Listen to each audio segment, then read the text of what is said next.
You want to go first, Dean? Sure, sure. Thank you. Nice to see you, Geisha. Well, Marvel Comics dominated in the comic field this year, mostly thanks to Star Wars. A lot of their titles broke into the top 10, leaving DC out of it most of the time. DC New 52 failed. They rebooted it. DC said now the multi-universe is back, and yet they're not producing any comics with the characters people do. Star Wars beat out Star Wars beat out Jurassic Park. Technically, to me, I missed last week's episode. Sorry, guys, but technically, to me, number 7 is just a colossal reboot of number 4. I have an article coming out on that tonight. You want to read it? By all means, go ahead. And in TV, Constantine, Helix, and Sleepy Hollow got canceled. Sleepy Hollow got canceled? Yes. Wow, I know Constantine was that got in the axe a ways ago. Yeah, Active Helix, which was on before 12 Monkeys. That was the episode with all that flash forward, flash back, and it was just so confusing for a Friday night. Is that the one when they were like in that base in the Arctic? Yeah. That was a boring show anyway, so I'm not surprised. That's okay. I'm cool with that. That's too bad. My dad liked that show. The Fear of the Walking Dead, and some of us like me were sorry we saw it. And let's see. Oh, of course, the biggest bomb of the year, Fantastic Four. Yeah. I mean, I feel like there's a couple other whoppers that went down this year, but that is definitely, when it comes to comic book films, that was probably at the fore. Unfortunate, because there were parts of it that I did like, and I feel like towards the third act, it just kind of all just imploded on itself. You could tell where the production problems kicked in. But yeah, that was a bad one. And Marvel, of course, canceled the comic before the movie came out. And they also killed off their oldest character, one of their oldest characters, Prince Namor, around 76 years. They killed him last week. Decapitated him. Yeah. Because Disney doesn't have the movie rights to it. So they're just... Wow. How did Empire that? Marvel's been, and Disney and Marvel, they've just been on this like war path of just any characters that they don't have the film rights to, they're just kind of like choking off it. Whatever companies have the rights to them, they're just choking off any type of like solicitation or publicity. That's going to destroy the comic industry. Yeah. That's ridiculous. Prince Namor movie, wait for the Aquaman movie to come out. I feel, that's going to be like the counter to that. If you want a Namor movie, just wait for Aquaman to come. But it sucks though, because I like Namor a lot more than Aquaman. I just think he's a fascinating character. Yes. He's like Spock meets Aquaman. Exactly why I liked him. Remember, Spock is based off, the look is based off Prince Namor. That's why, yeah. The guys who created that look for Spock were Namor fans. Mm-hmm. As was, who else was a big Namor fan? I found out. Oh, Clint Eastwood. Oh. Clint Eastwood? Okay. Yeah, when he in the 60s, his favorite character was Prince Namor. So random. Yeah. Oh, and of course, from Spock and Namor, they created Zan from the Wonder Twins. Right, Zan from this is kind of a similar look. Yeah. So, funny segue from Mr. Spock to Star Trek. So 2016. Sorry? He's one of the people who died this year too. Leonard Nimoy. Yeah. I really thought he was going to live forever. I'm mad I have to accept that reality. We all did. So, 2016 is going to be a huge year for blockbuster movies, like almost too big, I feel. Not everything can be a winner. But we recently got the new trailer for what's the third film in the Star Wars rebooted franchise, Star Trek Beyond. Mm-hmm. Interesting beast. I mean, it's the director is the same fellow from Fast and the Furious 7. I can't remember his name, to save my soul. He's going to be pretty much a high-octane sci-fi action adventure movie, and I don't know how that could go. But fast. It's going to go very fast. Last name is Lin?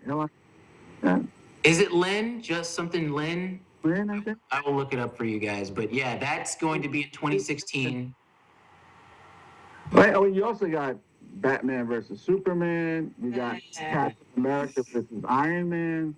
That's supposed to, Civil the War. Civil War that they're supposed to You got do. all the heroes fighting amongst themselves. Yeah. And the rest. It will be. I feel like this one has the potential to be. Oh wow, comic book fans might hate me for this one. I feel like it has the potential to be a more coherent version of the film, because the problem with a lot of the crossovers in the comic books is that you have a lot of characters that act out of character. Which film are you talking about? Because I blabbed out a lot of films. I'm sorry. Yeah, no, I'm talking about when the comics, like Civil War, is obviously Iron Man versus Captain America. This is being adapted from an older comic, which was known as Civil War also. In that comic, you just have two huge factions that are being led by Iron Man and Captain America.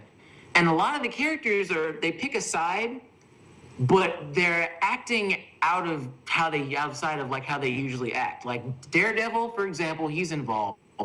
He's a street level character. He doesn't get involved really in the politics and the broader spectrum view of like these big galactic battles, but yet he's there. Like, it doesn't make a lot of sense. So, I guess they kind of acknowledge the fact that all of these superheroes, for the ones that live in New York particularly, because that's pretty much like how they set the setting for Avengers Tower. It's like, if you have all these superheroes, everyone always asks the question, well, like, why doesn't this character run to that character? Or if there's a burning building here, why don't we see this other character? In this war, they finally addressed that, and they put everybody in the same city.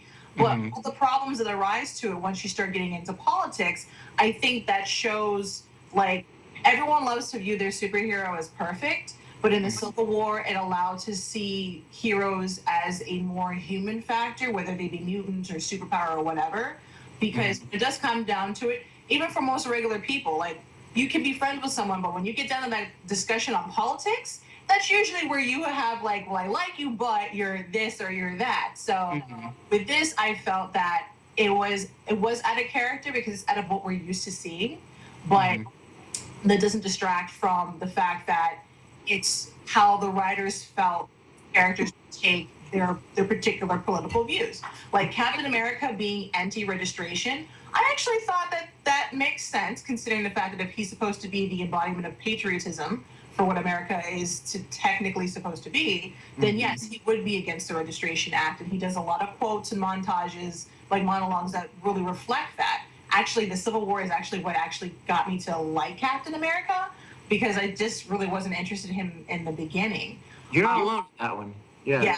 For Iron Man, I like Iron Man, but he was a real jerk in Civil War, and him using Peter Parker in the comic series for how he manipulated him, I really hated him for that. In that run, he does quite a few questionable things. He makes like a clone of Thor behind his back, and he does some pretty out there stuff. But the thing about it is it fell right in line with his character as a utilitarian. Yes. He's a futurist and utilitarian, so the idea is that he did that basically like eroding certain friendships, going behind people's backs, pissing off the few so that he could save millions. That's very much in line with what Iron Man is about and what he does. And you're also right in that Captain America's sticking true to his character he's very much old school. He's about sticking up for those who can't defend themselves, but he's also about like protecting people's freedoms, because as the ideal, he's supposed to be the embodiment of what's good about America. He's going to, of course, follow through with what's least oppressive to its people. So that was perfect for me. I thought that fell right in line with who they were as characters. I just found it interesting. I think that fit in just fine, because you got to remember, he's a lawyer upholding the Constitution. Daredevil, yeah. So to him, I thought the only problem I had with the Civil War was, where was Ghost Rider? He would have nothing to do. I feel like he would have taken. He would have. A lot of those heroes would have gone down. Just how powerful Ghost Rider was. Purposely kept them out of that storyline. Yeah. I am curious to see the events of Civil War in the film franchise is going to obviously affect the other Netflix shows that they have. So when Daredevil season 2, which we'll get to in a sec, when Daredevil season 2 picks up, I'm really curious to see where Matt is in all this, because they're going to hear about it. They're going to make at least a reference to it. I'm curious to see his stance will be.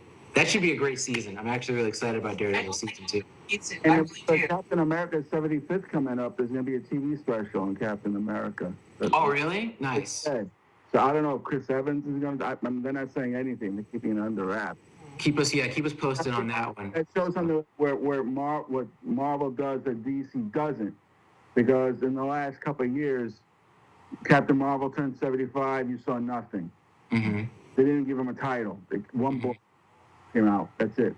Yeah. Black 5. You got a TV show, but pretty much that was it. They don't really do a big thing with their characters. They didn't make a big production out of it. And it's funny because Here they are killing off Namor at 76, and that's because they don't have the rights to do a film about him. Mm-hmm. Right then and there, that's pretty seedy from Marvel. Like, I didn't like that, But Marvel, they will give their props.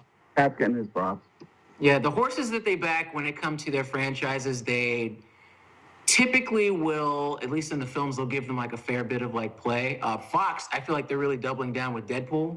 I know you don't care, Dean, but I'm like, if we're on a tangent of 2016, most anticipated. You're groaning too. Wow, E2, Geisha, E2. Okay, I have reasons why I'm being at. Okay, well, we'll get to your reasons, but I feel like Deadpool will be an interesting proving ground for rated R comic book movies because it's not a PG-13 bring the family and kids. No way you can do Daredevil and be PG-13. When they first talked about trying back in the day, I was like, this idea is going to hit the floor and stay there because you can't. You just can't.